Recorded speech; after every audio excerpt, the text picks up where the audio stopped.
Bismillah, alhamdulillah, wassalatu wassalam ala rasulillah wa ala alihi wa sahbihi wa mawalah.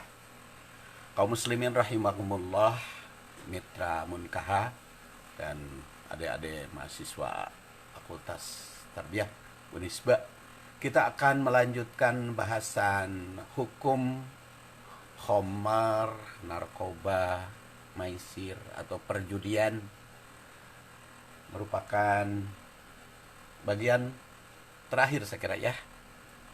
Pada pertemuan yang lalu sudah kita bahas tahapan Al-Quran yang berkaitan atau turun berkaitan dengan khamr dan judi. Mulai dari penjelasan manfaat dan mafsadat, tapi di situ ditandaskan bahwa mafsadatnya atau dampak negatifnya lebih besar daripada manfaat. Karena di situ ismuhuma akbaru min naf'ihima. Kemudian setelah dijelaskan oleh manfaat dan mafsadat, maka dilarang mendekati sholat. Sehingga ruang gerak untuk khamr itu semakin dipersulit. Sehingga tidak ada kesempatan untuk minum khamar. Dan yang ketiga ditandaskan bahwa khamar dan judi itu termasuk rinsun min amalis syaiton. Maka kalau ingin mendapat keuntungan harus dijauhi, jangan mendekati. Maka ditegaskan pula terakhir, bukan hanya min amalis syaiton, tapi juga bagaimana setan menimbulkan permusuhan, kebencian dengan melalui khamar dan maisir, serta menjauhkan umat dari zikir kepada Allah dan sholat. Oleh karena itu harus berhenti. Jadi dengan nada bertanya, fahal antum muntahun, apakah kamu berhenti? Masa kamu tidak mau berhenti? Sudah jelas kok bahayanya khamar dan judi itu. Masa tidak mau berhenti? Apakah itu mikir? Nah, begitulah kira-kira kerasnya. Makanya oleh Utsman bin Affan dikatakan khamr itu umul khaba'is. Sekarang bagaimana hukumannya bagi pelaku khamr dan judi? Kita lihat pokoknya hadis dari Anas bin Malik. Anas bin Malik adalah sahabat yang menjadi ajudan Rasul sejak berusia 10 tahun ketika Rasulullah SAW hijrah. Dan sampai Rasul wafat masih dekat dengan Rasul, pembantu Rasul, ajudan Rasul. Dan setelah itu ketika Rasulullah SAW wafat, dia berusia 20 dan akhirnya meninggal ketika berusia 103 tahun ya, mempunyai keturunan yang banyak, 82 turunannya. Dan Anas bin Malik itu termasuk orang yang banyak meriwayatkan hadis. Dan kata beliau, annan nabiyya sallallahu alaihi wasallam, sesungguhnya Nabi sallallahu alaihi wasallam jalada fil khamri, menghukum orang yang terlibat di dalam khamar bil jarid, dengan jarid, alat pukulan. Pada saat itu alat pukulan ya berupa pelepah atau pecut atau cambuk, bil khamr bil jarid, wani'al juga bisa dengan sendal atau sepatu. Kemudian summa jalada, begitu pula Abu Bakar Siddiq, karena Anas bin Malik kan mengalami juga pemerintahan Abu Bakar, Umar, Utsman, bahkan Ali. Arba'in. Jadi zaman Rasul dan zaman Abu Bakar itu 40 kali. Falamma kana Umar, tapi pada zaman Umar bin Khattab, yaitu khalifah kedua setelah Abu Bakar. Kalau Abu Bakar menjadi khalifah dipilih oleh para sahabat, dengan menggunakan surat terbanyak, kaum Ansor maupun kaum Muhajir. Kalau Umar mah kan dipilih, dicalonkan oleh Abu Bakar dan diminta Umar mah sebelum Abu Bakar wafat diminta agar Umar menggantikan, jadi calon kepemimpinannya itu Abu Bakar yang memilih Umar itu, dan ternyata disetujui oleh para sahabat, oleh kaum muslimin.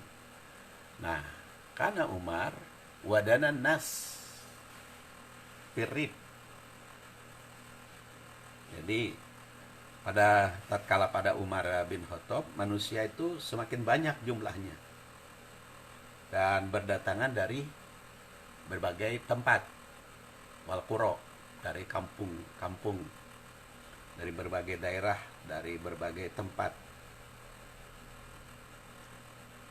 Qala, berkata, ma tarawna fi jaldil khamri, bagaimana hukuman dalam urusan khamr.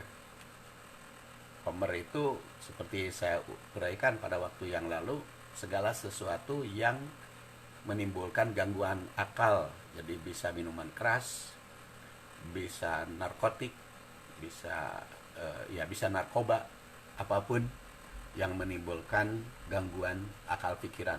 Karena kata Umar bin Khattab kan, al-khamru ma khamara aqla. Gimana pendapatmu tentang hukuman khamr?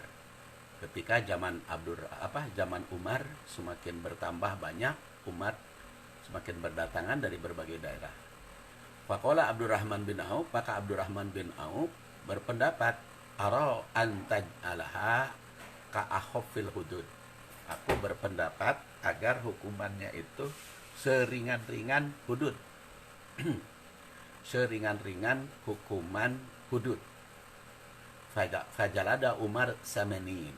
Maka zaman Umar bin Khattab, orang yang terlibat khamr, orang yang mabuk, orang yang minuman keras itu dijilid, didera, dicambuk 80 kali.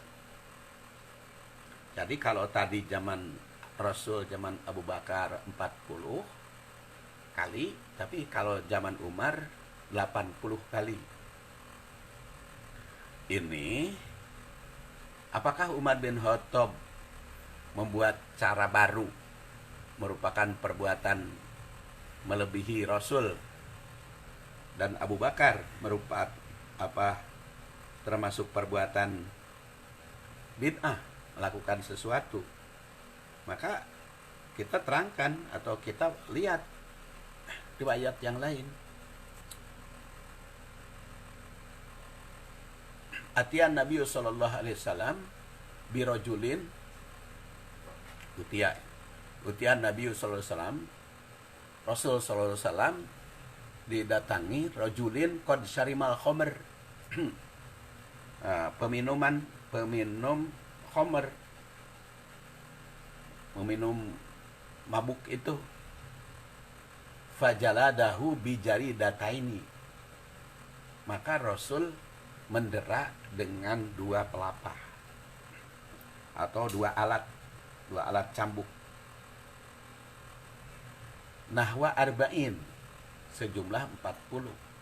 Jadi di sini merupakan tafsiran Umar bin Khattab mengapa beliau melakukan 80 kali, karena zaman Rasul itu dipukulnya 40 tapi dengan 2 pelapah. Berarti kan dijumlahkan jadi 80 kan. Tapi dalam riwayat Tirmidzi, doromad Nabi sallallahu alaihi wasallam hada bina'len arba'in.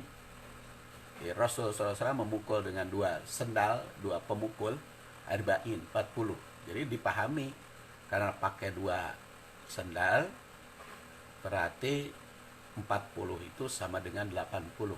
Jadi boleh dilakukan 80 kali dengan 1 pelapah atau 1 pemukul, boleh juga 40 dengan 2 pemukul. Nah, ini hukuman khamr, pelaku khamr yang diterapkan sebagai hudud di zaman Rasul, zaman Abu Bakar, dan zaman Umar bin Khattab. Menurut Ali Nasib dalam kitabnya At-Taj Al-Jami'u li Usulil Hadis, At-Taj, Mansur Ali Nasib menjelaskan bahwa Nabi SAW dan Abu Bakar menghukum peminum khamr itu dengan cambuk sebanyak 40 kali atas punggungnya. Namun tatkala Umar bin Khattab jadi khalifah dan banyak yang minum khamr, maka bermusyawarah Rasul itu dengan para sahabat, antara lain usulan Abdurrahman bin Auf. Kemudian hasil musyawarah dengan para sahabat ditetapkanlah bahwa hukumannya itu menjadi 80 kali. Jadi dipahami, kalau ternyata semakin banyak atau semakin merajalela, maka itu hukuman bisa ditingkatkan, bisa ditambahkan. Hukuman ini disarankan oleh Abdurrahman bin Auf dan Ali bin Abi Thalib. Jadi bukan hanya Abdurrahman bin Auf, tapi juga Ali bin Abi Thalib. Jadi sebagai pelaksanaan hukuman had yang paling ringan yang tercantum di dalam Al-Quran. Kita ingatkan di dalam Al-Quran ada hukuman bagi penuduh ya, yang tidak bisa membuktikan tuduhannya itu dihukum 80 kali. Jadi akhaful hudud, itu hudud paling ringan. Kalau paling berat maka sampai mati, dan itu akan kita bahas insya Allah bagaimana tahapan-tahapan hukuman atau beda-beda hukuman yang dilakukan berdasar Al-Quran. Itu nanti pada surat Al-Ma'idah ayat 38 ada itu hukuman berbeda-beda. Ayat 33 ya, maksud saya ayat 33 itu hukumannya itu ada macam-macam. Ada hukuman mati, ada hukum salib, ada potong tangan, potong kaki, cara bersilang, ada juga hukum penjara. Memang di dalam ayat tersebut tidak disebut hudud cambuk karena itu di dalam ayat yang lain. Sebagian ulama berpendapat bahwa hukuman 80 kali itu tidak menyalahi sunnah maupun zaman Abu Bakar. Karena apa? Karena dengan 2 cambuk, 2 pelapah korma. Pelapah korma itu dipukulkan bukan main tuh, ya. Atau 2 terompah, sebagaimana diriwayatkan oleh Tirmidzi atau oleh Tirmidzi. Dan dalam riwayat Muslim diterangkan bahwa Abu Hasan itu menyaksikan perkembangan pelaksanaan hukuman bagi peminum khamr. Beliau menandaskan Nabi SAW menghukum dengan 40 cambuk, Abu Bakar menghukum dengan 40 cambuk, dan Umar menghukumnya dengan 80 cambuk.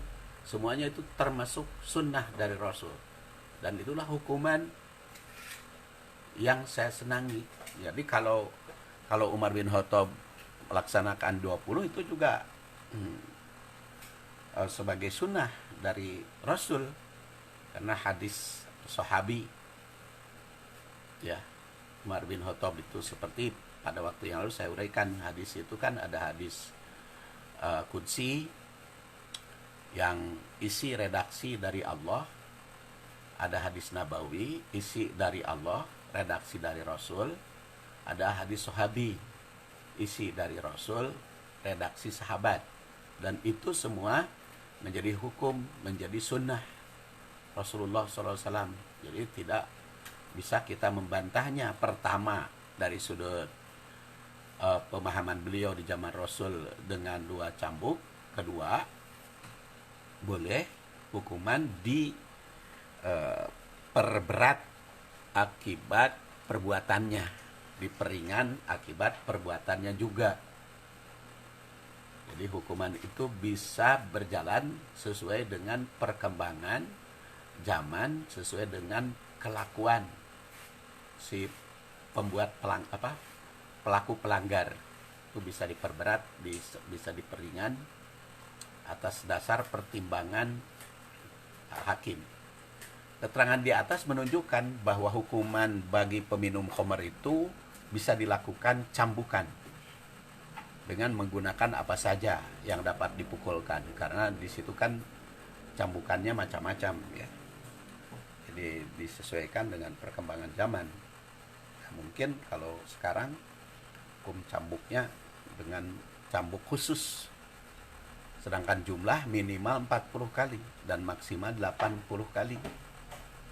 Ini bagi peminum, jadi belum bicara pengedar, belum berbicara produsen. Ini peminum. Di 40 sampai 80 itu peminum. Adapun hukuman mati bagi yang kecanduan minum khamr itu katanya telah dimansuh kalau kecanduan meminum itu. Kecuali seperti tadi saya katakan, apabila sudah menjadi pengedar, itu lain lagi. Itu nanti mah berkaitan dengan bikin kerusuhan, bikin bikin kelakuan yang menimbulkan kecanduan orang. Itu tentu saja di samping cambukan, tapi juga ada takzir. Jadi pemberantasan khamr selain dengan pembinaan individu dan penegakan hukum bagi pelaku, juga dengan pemberantasan sumbernya. Jadi bukan hanya dihukum pelakunya, bukan hanya korbannya, tapi juga pelaku produsennya, pabriknya, produsernya, serta perdagangan. Aisyah menerangkan, lamma nazalat ayatu suratil Baqarah an akhiriha, kecuali tatkala turun surat Al-Baqarah sampai akhir, horojan Nabi sallallahu alaihi wasallam, dan Nabi sallallahu alaihi wasallam keluar. Faqala hurrimat at-tijarah fil khamr, diharamkannya tijarah, perdagangan di dalam khamr. Jadi kalau begitu Rasulullah memberantas bukan hanya peminum, bukan hanya menghukum bukan hanya menghukum pelaku peminum, tetapi juga memberantas peredarannya, memberantas produsennya, memberantas sumbernya ya. Jadi jangan sampai khamr, narkoba diberantas tetapi sumbernya, produsennya tidak diberantas, yang akibatnya malah sekarang narkoba itu merajalela sampai ke lapas-lapas, ke penjara-penjara. Katanya mau dihukum mati tapi belum ada, terus akhirnya ya malah jadi produsen di penjara itu. Jadi penegasan haramnya jual beli khamr mengandung arti perintah pemberantasan sumber khamr, baik minuman keras maupun narkoba, baik pabriknya maupun penjualnya. Pemberantasan khamr mesti sampai ke akar-akarnya, dan yang terlibat dengannya mesti memikul hukuman. Anas bin Malik meriwayatkan, la'ana Rasulullah SAW, dan Rasul mengutuk fil khamri, dalam urusan khamr, asyratan, sampai 10 orang yang terlibat. Asiroha, mu'tasiroha, yang memeras, membantu produk, syaribaha, peminum, hamilaha, yang membawa, mahmulah ilaihi, dipangmawakeun, sakiyaha, memberi minum, wabaiha, menjual, wa akila samanihat, terus yang memakan hasil, wal mustarilaha wal mustaratulah, yang membelikan dan yang membelikan, pembeli, penjual produk pang, sampai 10 orang yang terlibat. tentang Homer. Itu semuanya dikutuk. Semuanya harus mendapat hukuman.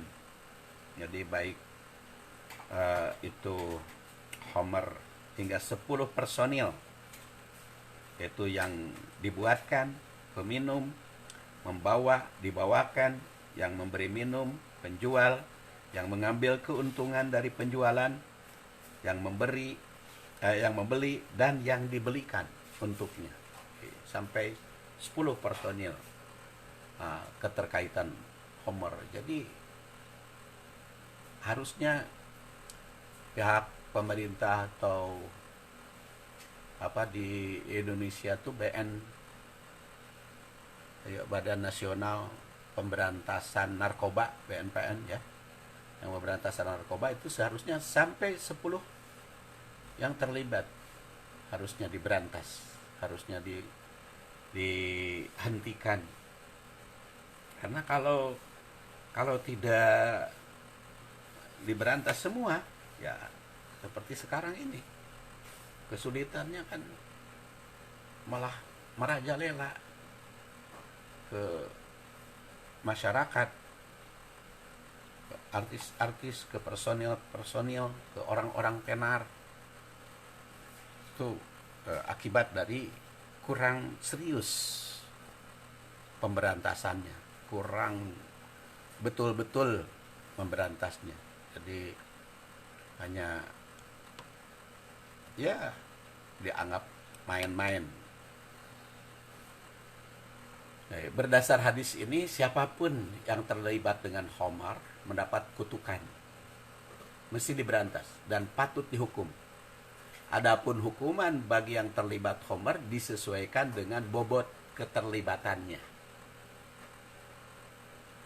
Makanya tadi kalau minumnya seperti 40 sampai 80, bagaimana kalau pengedar, bagaimana yang produsen, bagaimana yang ngajak orang.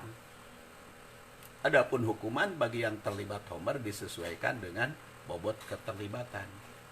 Sebagaimana diuraikan di atas, peminum Homer ada yang dicambuk 40 kali seperti zaman Rasul, ada pula yang 80 kali seperti zaman Umar. Sedangkan bagi pecandu dan pengedar seharusnya mendapat hukuman yang lebih berat. Makanya ada hukuman mati.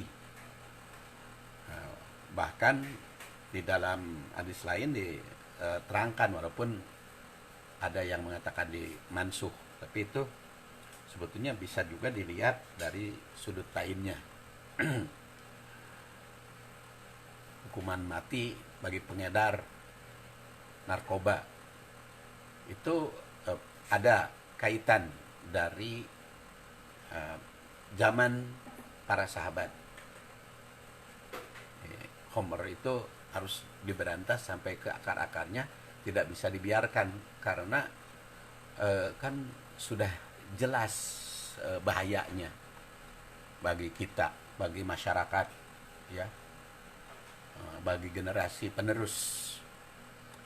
Adapun bagi penjudi, memang di sini tidak disebut secara langsung, secara mendetil hududnya, karena memang kalau pejudi itu juga terlibatnya macam-macam, dan inilah yang ditetapkan kalau judi itu dengan takzir berdasar bobot kesalahannya. Jika perjudian atau bandar judi itu menimbulkan kerusakan tatanan umat sehingga menimbulkan kecanduan di negara, maka bisa termasuk kategori surat Al-Maidah ayat 33. Yaitu surat Al-Maidah ayat 33 hukumannya macam-macam, yaitu ada yang dihukum mati, ada yang dihukum cambuk, ada yang dihukum penjara, tergantung kepada bobot perbuatannya itu. Dan Abu Malik bin Warwan juga meriwayatkan seorang sahabat yang menerangkan inna Rasulullah sallallahu alaihi wasallam qala fil khamar, dalam urusan khamar dia berkata, in syaribaha, apabila minum khamar, fajliduhu, maka deraklah.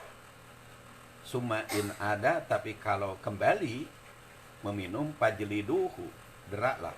Summa in ada fajliduhu. Tapi kalau mulai minum lagi, maka deraklah. Tapi wa in ada rabi'ah, kalau kembali lagi melakukan minum yang keempat kali, maka faktuluh, itu bisa dihukum mati. Itu hadis riwayat Ahmad. Jadi hadis ini juga sebagai dasar hukum untuk memvonis hukuman mati bagi pengedar khamar atau bagi pengedar narkoba. Karena para sahabat melakukan dalam khamar itu minum satu kali pukul 40, minum lagi 40, minum lagi 40. Tapi kalau terus menerus sehingga kecanduan dan mengedarkan, faktuluh, maka itu dihukum mati. Itu tentang khamar. Jadi selain dikutuk oleh Rasul, tapi juga dalam riwayat Ahmad nomor 22049 dengan tegas. Jadi kalau jadi pengedar itu sampai dihukum mati. Dan hukum matinya itu jangan dilambat-lambat. Di Indonesia kan lambat-lambat, lama-lama, akhirnya ya sambil mengedarkan, mengajak orang. Jadi semakin lama semakin bertambah merajalelanya. Adapun judi tadi kembali kepada takzir, hukumannya berdasar ijtihad para hakim yang bisa dipilih berdasar surat Al-Maidah ayat 33,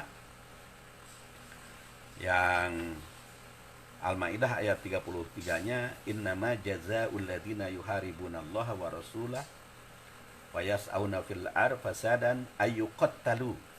Ada yang dihukum mati, ayusallabu, ada yang disalib, autuqatta'a aidihim, ada yang dipotong tangan, warjurhum, dan kaki, min hilab, secara bersilang, au yunfau minal ardi, atau dibuang dari bumi, artinya bisa juga dipahami di penjara ya.